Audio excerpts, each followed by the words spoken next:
আজকে বানাবো বাঁধাকপির পকোড়া। তো চলো রেসিপিটা দেখে নেওয়া যাক। আমি একটা বড় সাইজের বাঁধাকপির অর্ধেকটা কেটে নিয়েছি। আর খেয়াল রাখবে বাঁধাকপি একদম ধোবে না, ধুলে কিন্তু সের থেকে জল বেরোবে। তারপরে তার মধ্যে দিয়েছি পেঁয়াজ কুচি, আদা বাটা, লঙ্কা কুচি, একটু নুন আর সামান্য চিনি, গরম মশলা গুঁড়ো, একটু জিরের গুঁড়ো আর একটা ডিম ফেটিয়ে দিয়েছি।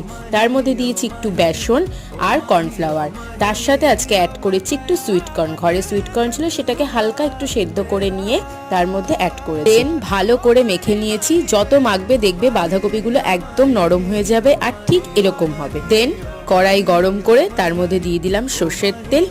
আর এখান থেকে ঠিক এরকম সাইজের আমি হাতের মধ্যে নিয়ে হালকা হালকা একটু গোল্লা গোল্লা করে তেলে ছাড়বো। এটা কিন্তু খেতে অসাধারণ হয়েছিল, একদম মুচমুচে আর ভেতরে ছিল তার সাথে সুইট কর্ন, জাস্ট জমে গেছিল। ধনেপাতা চাটনি, লঙ্কার আচার দিয়ে সার্ভ করেছি। রেসিপিটা ভালো লাগলে অবশ্যই জানিও। টাটা।